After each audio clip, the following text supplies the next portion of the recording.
Quiet on set. Picture is up. All right, roll sound. Rolling. Roll cameras. Cams rolling. And 3, 2. Hey everybody, what's going on? And welcome back to Hank's Think Tank. We got a great show for you today. It's raining, and I'm sure you guys can hear that through the mics, but just kind of ignore it. I've got Sara Countryman in here today. She is the current mayor of the City of Montgomery. She's running for Montgomery County Judge, and the ballot order is number 1, Sara Countryman. Then we have Mark Kehoe, who's the incumbent, and then Dr. Billy Graff. Sara has served 4-year term as the mayor and is a member of several local organizations, including the Montgomery County Republican Women, which is a great organization, and the East Montgomery County Chamber of Commerce. Welcome, Ms. Countryman. How you doing today? I am excellent. Thank you. And thank you so much for inviting me to be on your show. I appreciate it. Well, it's good to have you in, and sorry the weather sucks, but hey, you know, it happens. This is Texas. I'm sure you're used to it. We're happy to see rain. Yeah, that's good. I've got David Mullane here on my left, and I forgot to mention you. That's all right. You're a forgettable guy. You know, that's the way I like it. Well, there you go. Behind the scenes. All right, guys. So we've got some good questions for Ms. Countryman, and in our discussion before the camera started rolling, things were already heating up a little bit. This is going to be a good race. She's a good candidate, and so I'm glad you guys are getting an opportunity to get to know who she is and make intelligent choices on voting. Ms. Countryman, why are you running for county judge? I'm running for county judges because I'm the people's candidate. I'm running on transparency and accountability because that's what I've brought to the city of Montgomery. In 4 years, I've been through 4 budget cycles. Our budget was a little bit kludgy when I got there, and now the taxpayers can see exactly where their dollars are going. We started with a zero-based budget, which hadn't been happening before, and we also have our first savings account in the city of Montgomery. I'm also running because the people need a change here. We have experienced rapid growth in this county and even in the city of Montgomery, and our roads and infrastructure are not up to snuff to accommodate for the growth that's coming our way. Yeah, growth has been astronomical. It's crazy. So, and are you finding growth everywhere across the county? Because I kind of stick to East Montgomery County. I don't travel too much, but is it everywhere or is it just here? It really is everywhere. We are on fire. Yeah, that's a good thing, I guess. So it brings its good and bad with it. So you've been in public service now for 4 years? Yes, sir. Serving as mayor. Anything before that? Nope. HOA president. Oh, well, that's cool. So that's what got me into this. Our local natural gas company, our amounts were exorbitant. And I got on our Facebook page and said, as HOA president, let's see what we can do at the city. And I had the mayor and 2 council members that lived in my neighborhood, and they said, yeah, there's nothing you can do. Yeah. Challenge accepted. So I went to city council and said, I'll roll up my sleeves and I'll do the work. Just tell me where to go. And so our city attorney and city administrator pointed me in the direction, and long and short of it, we ended up getting refunds because they were overcharging and had misrepresented to the state. That's cool. Yes. So I had a meeting in a garage and they asked me to run. HOA president, right? Yes, sir. Well, you can fade the heat there, huh? No kidding. No kidding. Yeah, that had to be tough. All right, David, you ready? What you got? What uniquely qualifies you to run for this position? I have been in high tech for 18 years. I've been in sales and executive positions. And when selling infrastructure, meaning or enterprise products, you have to get from the CEO down their buy-in, from the guys that actually will be working in the software or hardware, and then all the way up the stack, and putting together table of leadership, if you will, and breaking down those silos to bring everybody together and to collaborate and be able to negotiate in a manner and understand where our gaps are and then how to fill those gaps with what the company I'm representing. So bringing all stakeholders to the table is extremely important, and I don't see that happening today on the county level. Okay, cool. I like that. That's a good answer. So what have you learned about public service that you didn't realize before you stepped into office? It moves at the speed of molasses. Takes forever. Yeah. But you stay with it and have the tenacity and the fortitude, you'll see results. Would you say hot molasses or cold molasses? Cold. Definitely. There you go. All right. I'm going to shift gears a little bit. And this is kind of almost a thought-provoking question, because when I came up with it, I thought to myself, this could go 100 different ways. So what part of Montgomery County do you see as needing the most attention, and this is due to growth, where infrastructure is concerned? All of it. All of it? Wow. We are experiencing rapid growth just in Montgomery, and we are split between two commissioners. So when discussing roadways and infrastructure and water mitigation, I have to have both of those guys sitting at the table, because one affects the other. I don't have just one throat to choke per se. And so we are experiencing, just in the city alone, in our small city, 4 square miles, we'll have over 1,000 new homes in the next 2 years. That's significant growth. And I went to Commissioner Walker and said, there's a 4-way stop here, and we're experiencing 45-minute wait times to get through that 4-way stop. Wow. He did a traffic study, and we've got over 15,000 cars going through there in a day, right? So, and coming to East Montgomery County as well, I see tons of road work and new buildings and businesses and neighborhoods going up. It's mind-blowing. So Yeah. I appreciate Montgomery as a place to come and build your quality of life as well as your business, but we certainly need to address the flooding issues and the roadway issues, without a doubt. David? Yes, I want to ask you, what's your biggest accomplishment as mayor of Montgomery? And I want to spin tail off that. What are your biggest disappointments? So, biggest accomplishment, when I came in, I believe in a plan and a vision. When I came in, we didn't know where the city was going. It was just kind of living day to day and tax check to tax check, but per se each month. And so I need to know where our destination is. And so literally day one, I started a comprehensive plan. We had already been declined by one program, found another program, the Sea Grant program, and started on that. It took 3 years to get that Sea Grant program to end, and we were able to get the vote in front of council. And we have adopted the plan. It's an evergreen plan, but we have a foundation of a 3 to 5 year, 10 year, 15 and 20 year, and it can always be evolving. But at least we have a destination on where we're going, and that right there is one of my biggest accomplishments. And also procuring the trademark of the birthplace of the Texas flag. That's a good one. It had never been trademarked before, and I'm very proud that we were able to secure that. We had a little competition from a fellow resident who was trying to do so, and we came out on top, so I'm thankful. That's cool. Yeah. Disappointments? Disappointments. The government moves at the speed of molasses. Speed, yeah. Speed. There we go. Yeah, and quite frankly, I can't say that we've had some hard days without a doubt, but disappointment, I love to serve. I don't know that I've had any great disappointment. Nothing stands out. That's cool. Okay. So you had mentioned drainage a few minutes ago, and regarding drainage, what are your thoughts on the creation of a flood control district to handle it? Great question, and I would certainly be open to sitting down and seeing how that would be created and what roles would be needed, and we would need input from all over the county and not just a specific interest group or a cousin or a friend. Do you think we'd get a lot of resistance, being that it would be an additional taxing authority? You know, right now, currently, it's a topic, and it should be on all of the developers' minds. Mm-hmm. And maybe there's a tax that goes on top of that. But it's definitely something we need to pay attention to. And our residents deserve it. I mean, we pay a lot of money for taxes here. Yeah. And I hear the most, we need to stay dry. Well, not on today, but we need to stay dry when it rains. Yeah, And people at least. hold their breath when Yeah. it starts to rain. So definitely, I think that it's worth, if it's a penny or half a penny, it's certainly a conversation to be had. Okay. Okay, well, something on everybody's mind lately. The last couple of years, COVID-19. What's the best course of action you think on a local level that should be taken? And I got a follow-up question after that. Keeping the county open. The fact that we were closed down for nearly a month is against our constitutional rights, and mask mandates and the curfew. I have said through this campaign trail, we are all adults. If we want to wear a mask, wear a mask. If you want to get vaccinated.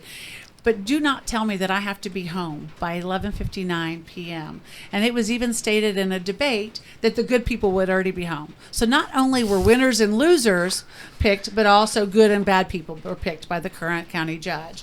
And COVID mandates, I think we need to respect our neighbor and we don't know what medical condition they are in, but if you want to stand 6 feet apart or 2 feet apart or 10 feet apart, whatever you're comfortable with, I think it's up to you. We're all adults. The CARES Act. I know the county was given allotted anywhere from $110 to $112 million for the county for the CARES Act. There's been some speculation that all that wasn't distributed at the local level. Can you tell us what your thoughts on that are? Most certainly. We received, as a county, there were 12 counties that received COVID dollars. Our current commissioners and county judge received about $110 or $12 million. And they were to distribute that money at $55 per capita. That's per head in each city. And then a non-incorporated would go to the county. Well, our county judge is the only county judge out of all 12 counties that chose to keep the money and not distribute it the way that the federal government intended. And I even have a letter from Greg Abbott as well as Brandon Creighton confirming this is the way it's to be distributed, and our county judge chose not to do so.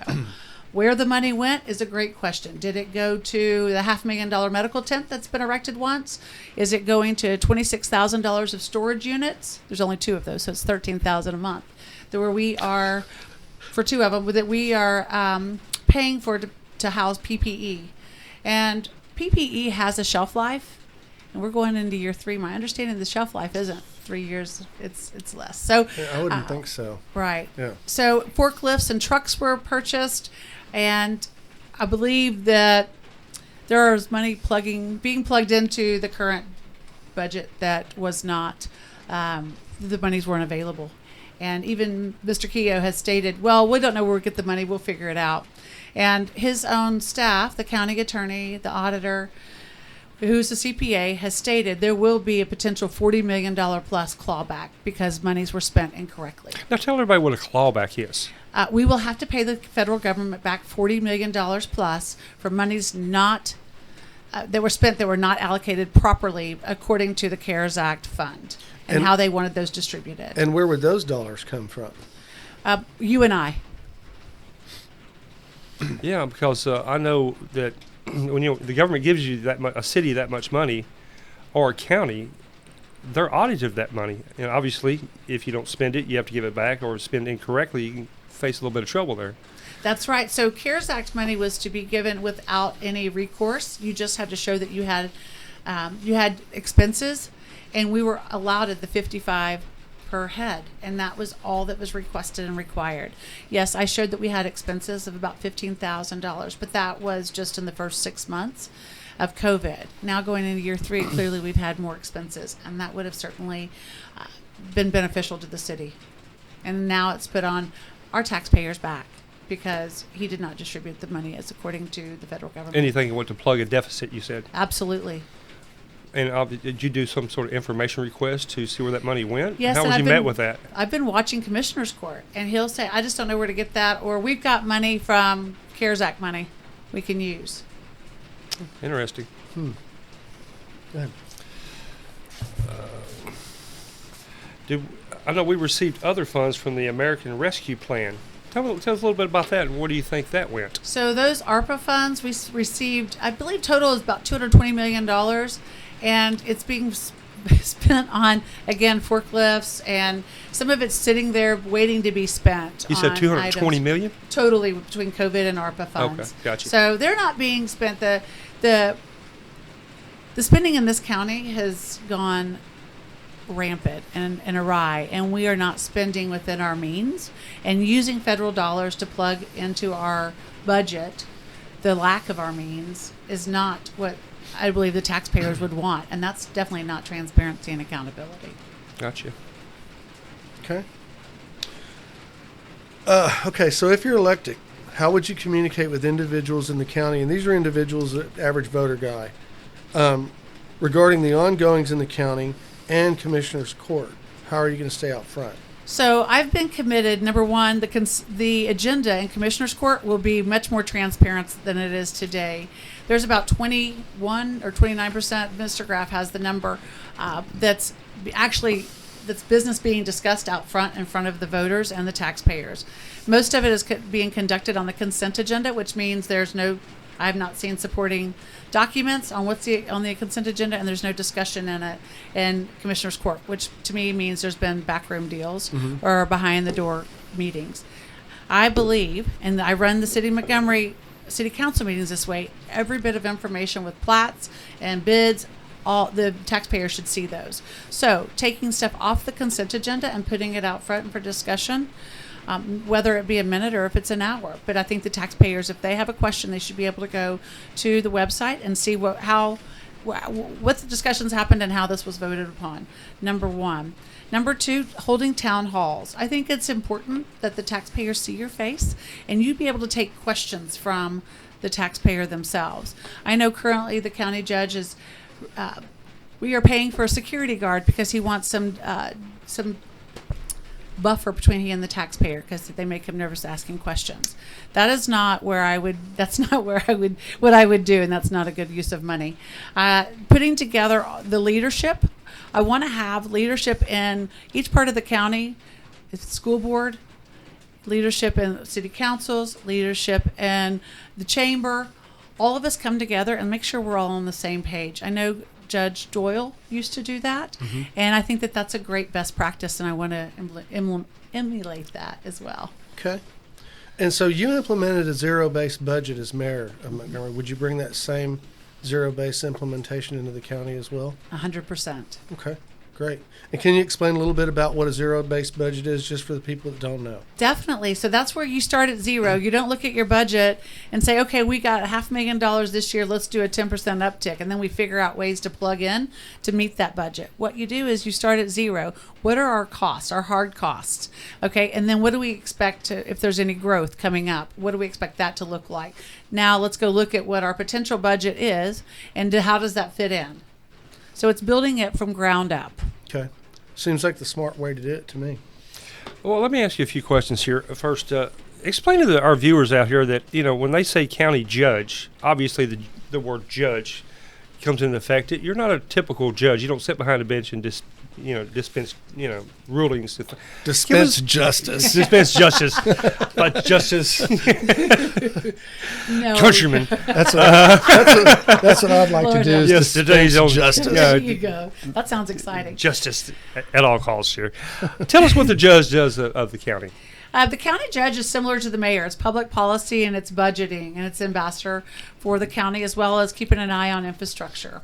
And our number one priority is law enforcement and infrastructure. That is what government was designed to do. And as mayor, it's the same job, just my borders grow from the city of Montgomery to the county of Montgomery. I've been holding that role successfully for 4 years, and I'd like to continue with just a bigger territory. Is that why you decided not to continue your mayorship at the city level? The city is going well. The ball is rolling in a positive direction. I mean, who would have thought Montgomery would have had a Chick-fil-A and 2 Starbucks, right?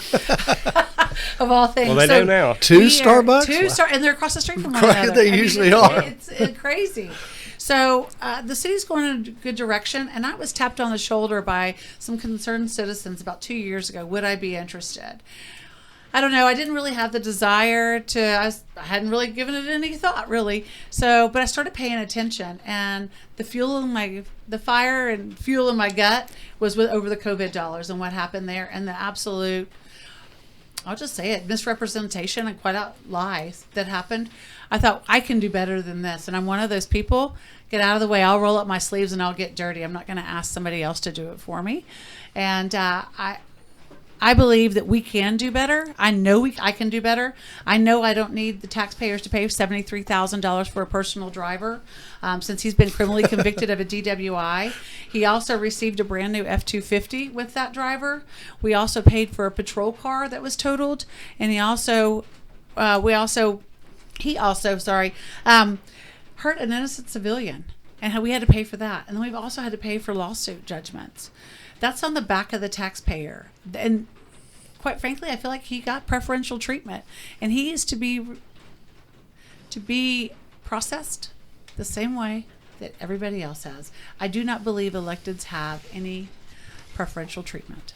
Well, that kind of dovetailed in my next question I was going to ask you, which you kind of basically answered. If your two opponents were sitting here today, as a citizen, because you're a citizen first, Yes. and they had to honestly give you an answer.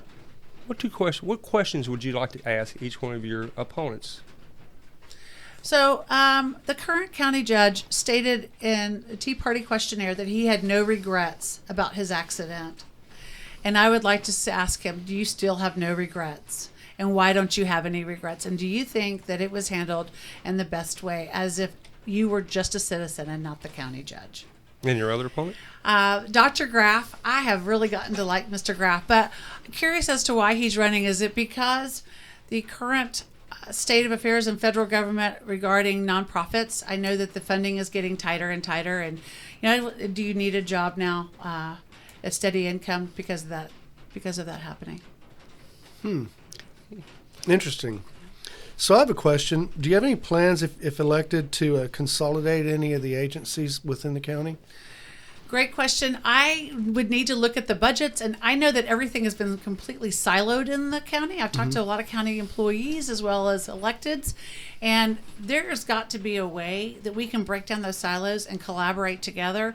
And if we did that, I do believe that there would be consolidation of roles, which would also save the taxpayers, because we are over 50% of our budget is salaries, and I do believe that there's a lot of duplicity. Yeah, that's a lot. Okay, so how can the average voter find out more about Miss Sara Countryman?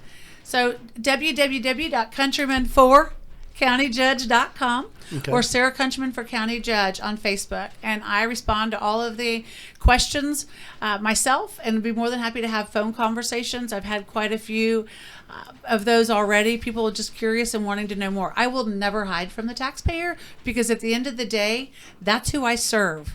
Sure. Okay. David, do you have any finals? Yeah, we talked a lot about your campaign, your ambitions. Tell us a little bit about yourself. What do you do for a hobby? Tell us about your hobbies. What do you do for fun on your spare time? Obviously, once you're off the campaign trail, there's got to be a little free time. What do you like to do? Tell us about yourself personally. I have a daughter who's playing club volleyball, so I get to go to those games, and I'll get to spend more time doing that. My husband and I, we go fish. I had never camped before I met him, but Wow. I go camp. And we spend time with family. I like to take road trips. I'm from Central Texas. I've got a lot of friends back that way. So we'll go out to the hill country, and we travel when we can, inside of the state and outside the state. I do believe going other places and seeing how other people live and the beauty in this country. I appreciate it. So I do that. I'm not one to want to sit and hang out and try to figure out how to cook better, because I'm a terrible cook. Wow. Okay. We'll keep that in mind when cookies come. So Molly Homemaker is not my strength. But we are very much outdoors people, and spend a lot of time outdoors and doing those type of activities. Well, how do you think your campaign's going? I love the direction it's going. The momentum is big. It's been interesting. The people that come meet me in dark corners to talk because they're scared of retribution, because they're currently on the county payroll. So the momentum is there. It's taken off, and I am so thankful for the opportunity to get my story out and to let everybody that I'm going to serve how I would serve. And I expect you to hold my feet to the fire, because I'm not saying it just to get elected. I mean it, and it's how I've served the last 4 years in the city of Montgomery, and I've served for at no charge. So I have a full-time job, and then I'm mayor. So I'd like to focus on just being the county judge. Currently, both of my opponents are pastors, and then one has the county judge position, and the other one has a nonprofit. And I would have one job, and that's my only job. Great. Are there any forums or meetings or anything that you're going to be attending where somebody can come out and visit? Certainly. There's a forum tonight at Bear Branch Elementary starting at 6 p.m. There's also a forum tomorrow night. I won't be there. I'll be at City Council for the pachyderms. So, and then we have another forum on Thursday, and I cannot remember the location. There's 16 forums on the map. Oh, wow. And it's been a job to keep up with their different formats and where they are and who's sending out and the bios and everything. But I'm glad that people are attending to understand who they need to vote for and do their research. I believe in that. Okay. One more question. If somebody's on the fence, they really don't know what to do, what would you say to them to get them to sway in your direction? Call me. I like it. That's a good answer. That's a great answer. She ain't ducking. No. Okay. Let's go. All right, so there you have it, guys. Mrs. Sara Countryman, and she is a contender for this race. and she's provided us with some good information today. So, guys, I want you to make good decisions. I want you to go to her website, go to her Facebook page, take a look, give her a call, attend these forums, find out who she is, make intelligent choices. Let's stop voting for names and stop voting for R's or D's, and let's start voting for individuals and ideas. For David Mullane, I'm Hank Vatt. This is Hank's Think Tank, and it looks like we're out again.